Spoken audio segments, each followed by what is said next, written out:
Αγαπητοί συμπάσχοντες,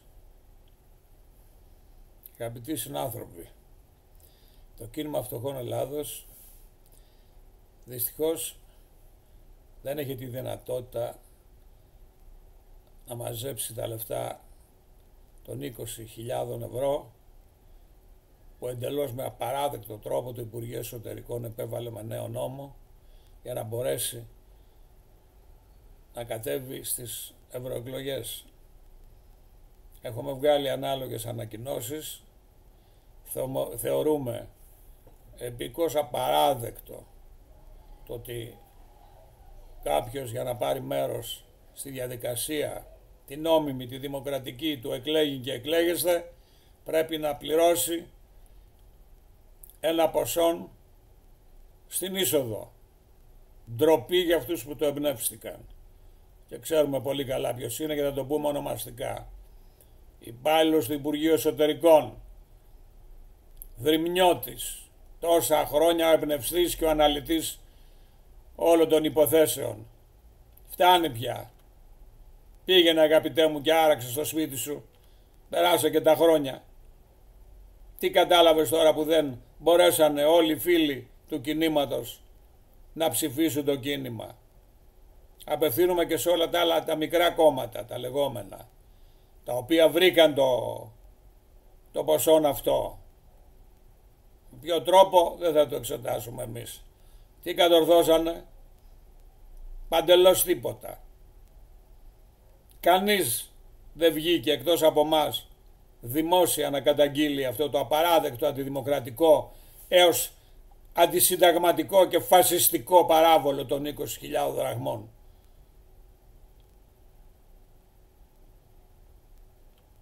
Τι καταλάβατε λοιπόν? Σώθηκε η φοβερή δημοκρατία? Και για τους υπόλοιπους, οι οποίοι είτε ως φίλοι εντός εκτός εισαγωγικών, είτε ως πράκτορες τον ελόγω προφίλ που έχουμε και προσωπικά και του κινήματος, βγήκαν με καταιγισμό να μας χαρακτηρίσουν ότι όσοι δεν συμμετέχουμε είμαστε αυνάνες της πολιτικής. Λοιπόν, πήρατε λοιπόν την απάντηση από την αυνανία. Αγαπητοί φίλοι και μη, το 60% της αποχής είναι η πρώτη θέση, δηλαδή η άρνηση. Όταν αρνείται κάποιος μια δοσμένη, ξεπερασμένη διαδικασία και κατάσταση, είναι άποψη. Η θέση είναι το δεύτερο στάδιο. Το λέμε στα κείμενά μας. Μετά την άρνηση έρχεται η άρνηση της άρνησης, που είναι η θέση.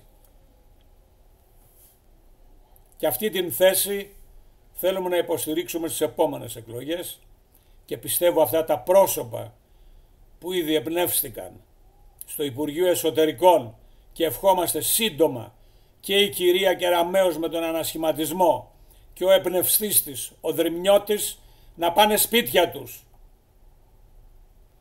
Κατευθείαν. Ντροπή τους που να ζητάνε λεφτά. Δηλαδή σε αυτή την κοινωνία όποιος έχει λεφτά έχει άποψη.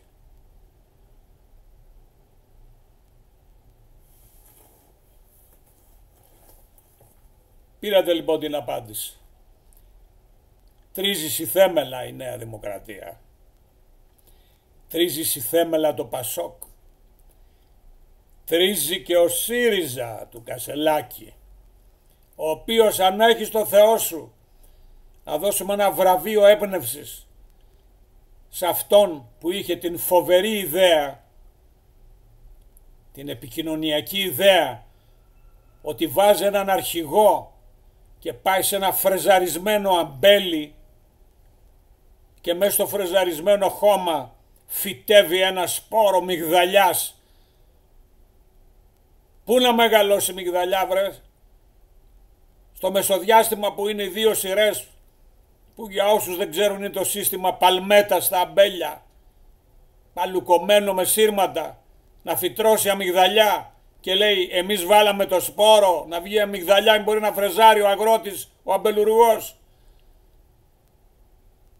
Δεν τρέπεστε με αυτές τις κατάντιες σας που πήγατε και ξετινάξατε όλη τη διακήρυξη του κινήματος από τους άκρα αριστερούς μέχρι τους άκρα δεξιούς. Μάθατε όλοι τις ανισότητες και τις ανισότητες και δίκαιη φορολόγηση και η ακρίβεια. Τι είναι ακρίβεια, Κυρίνα? Είναι δύσκολο να βγει ένας υπουργός εμπορίου ή να πάρει πάνω του πρωθυπουργός και να πει πλαφόν σε όλα τα προϊόντα. Σε όλα τα προϊόντα πλαφόν. Η ζάχαρη θα πουλιέται μέχρι 1 € το κιλό. Το λάδι 4 € το κιλό. Και να μου λέει ο άλλος, ο γλυκύτατος δημοσιογράφος από κανάλι του Μόντρεαλ, ότι το ελληνικό λάδι πουλιέται πιο φτηνά στο Μόντρεαλ παρά στην Αθήνα.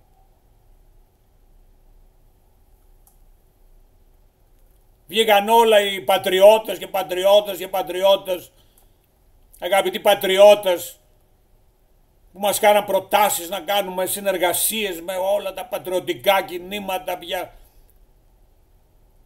Ποιοι πατριώτες? Όταν έγινε η επιστράτευση για τα επεισόδια της Κύπρου το 1974, εμείς οι απλοί πατριώτες, οι αγρότες,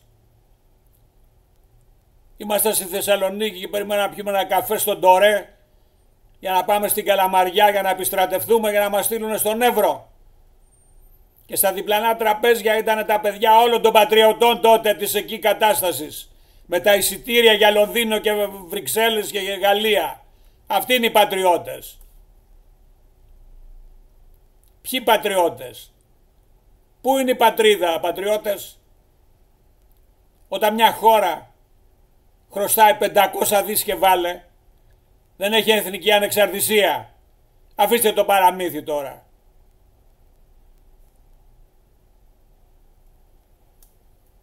Το κίνημα φτωχών Ελλάδος έχει δικαιωθεί σε όλα. Δεν έχει τη δύναμη, γιατί δεν έχει σπόνσορες. Έχουμε μάθει. Και στην κυρία που βγήκε για πρώτη φορά στην Ευρωβουλή με το πατρίς θρησκεία οικογένεια και όλα καλά περνάγαμε. Όταν αυτοί περνάγανε καλά για τα χρόνια που έλεγε τα παλιά, κάποιοι άλλοι ήταν στα ξερονήσια. Γι' αυτό περνάγανε αυτοί καλά. Ή τότε έρχονται 15 Πακιστανοί από το Πακιστάν για να αλλάξουν το θρήσκευμα στην Ελλάδα. Τι λέτε ωραία? Ήρθαν 10 ψωμόλισσες από το Αφγανιστάν για να αλλάξουν και το Πακιστάν τη θρησκεία στην Ελλάδα. Σοβαρολογείτε?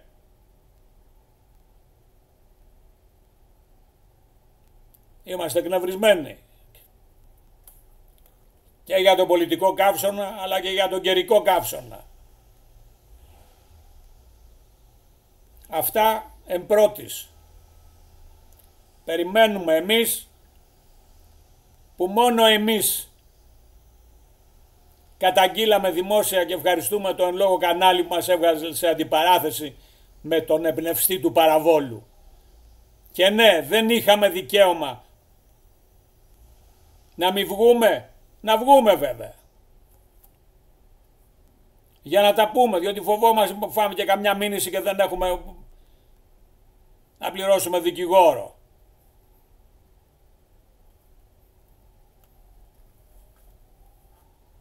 Και λυπάμαι και για όλους αυτούς που στείλαμε μια προσωπική επιστολή.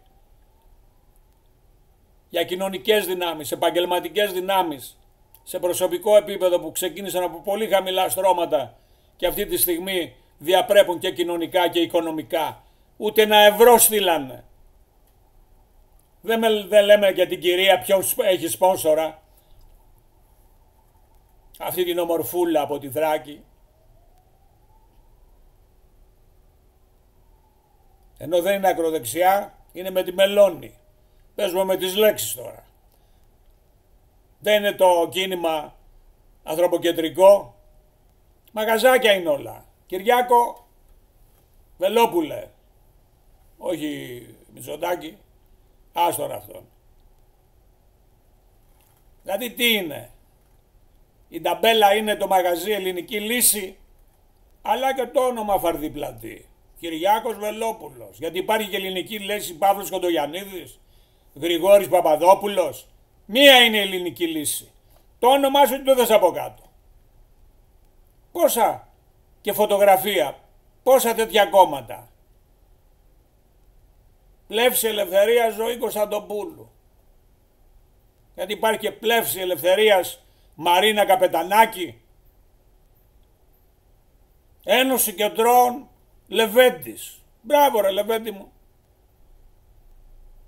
Δηλαδή οι άλλοι κεντρώοι τι είναι, να βάλουν και αυτή τα μπέλα από κάτω. Πατριώτης Εφιετζόγλου. Μας δίνει και κουράγιο και εμείς μεγάλοι είμαστε, αλλά και αυτός το ξεπέρασε το όριο. Έχει φάει και τον Biden να μου περπατάει με ανεμοδούρα. Πατριώτης. Αλλά πατριώτης Εφιετζόγλου η ταμπέλα. Ξέρετε πόσοι που μου λέγανε βάλτο για να πιάσουμε και σταυρούς. Κίνημα φτωχών Παύλος Κοντογιαννίδης. Τι λέτε ρε παιδιά, σοβαρά, ψωνάρες είμαστε? Κίνημα φτωχών είναι όλων. Όλων όσοι είναι φτωχοί. Τι είναι, μαγαζί μου είναι? Και πόσοι άλλοι, ονομαστικά, φωτογραφίες. Εμείς κάναμε το εύλημά μας, το οποίο να είναι καλά το φιλαράκι από τη Μελβούρνη που το έστειλε. Κίνημα φτωχό και από πίσω τα μαύρα ανθρωπάκια. Και το χρώμα μας είναι το πορτοκαλί μέσα στη μαύρη πραγματικότητα. Τουλάχιστον σε αυτό το τομέα κινηθήκαμε πολύ σωστά και κατοχυρώσαμε και το έμβλημα, το οποίο είναι από τα καλύτερα που υπάρχουν στην Ελλάδα, να μην πω το καλύτερο, και το χρωματισμό. Η μαυρίλα της πραγματικότητας και το πορτοκαλί του πάθους για αλλαγή των πάντων. Αυτά έτσι να μας φύγει λίγο το στρες, διότι περάσαμε πάρα πολύ δύσκολα. Να εκφράσω μόνο την τρομερή μου συμπάθεια για τον τρόπο που με πληροφόρησε ο αρμόδιος του Αριού Πάγου λίγο πριν λήξει η προθεσμία, ενώ ήμασταν καθόλου έτοιμοι με τα ψηφοδέλτια μας, με τα πάντα μας, με την αποδοχή της υποψηφιότητας κτλ. Και λέει κύριε Κοντογιαννίδη, τελειώνει λέει η προθεσμία, λείπει μόνο το παράβολο. Ναι αγαπητέ μου, ευχαριστούμε για το ενδιαφέρον. Και του λέω, δεν μπορέσαμε να το μαζέψουμε, όσο περίεργο και αν ακούγεται. Γιατί οι δικοί μας συμπάσχοντες δεν έχουν ούτε το 20 να δώσουν. Και αντί να ασχολούμαστε με αυτά,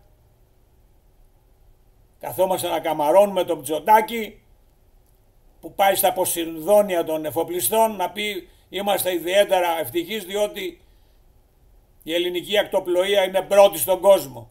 Και εγώ εδώ που μένω στο πεδίο του Άρεως, τι όφελος έχω από αυτό, μπορείς να μου πεις? Ο άλλος ο γείτονας που μένει παρακείθε στο χωριό, στη Βέρεια, στη Θεσσαλονίκη, τι όφελος έχει? Για πες μου το. Για να βγει ο άλλος με τον απόδι στον τάφο, να πούμε 100 χρονών εφοπλιστής και να πει τώρα τι να σας πω, είμαι και πάρα πολύ μεγάλος, αλλά και εγώ βρίσκομαι στην ευχάριστη θέση. Σε κρίση μια χώρα, αυτός παρήγγειλε 88 δεξαμενόπλια. Και εσείς περιμένετε να δείτε μέχρι που φτάνει η δύναμη του δημοσιονομικού για να πάρουν αύξηση στο βασικό μισθό οι εργαζόμενοι και να βρουν δουλειά οι άνεργοι. Καημένοι μου, τι σας περιμένει? Το πρώτο βήμα το έκανε ο λαός, αυτό που όλοι μαζί μερικές φορές κατηγορούμε και δεν ξέρουν και δεν κάνουν και δεν ράνουν και...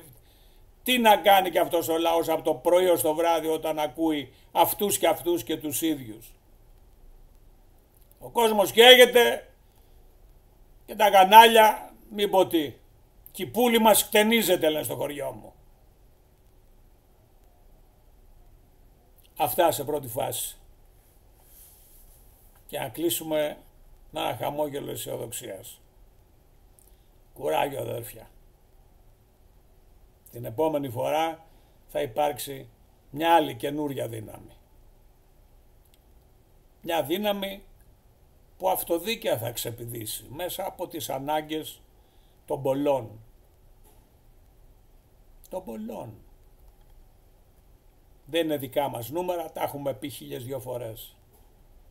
Ο μισός ελληνικός πληθυσμός ή δεν έχει τίποτα ή αυτά που έχει δεν το φτάνουν για να ζήσει με αξιοπρέπεια. Κίνημα φτωχών Ελλάδος. Είτε το θέλετε είτε όχι. Την αγάπη μας και τα σέβη μας σε εχθρούς και φίλους.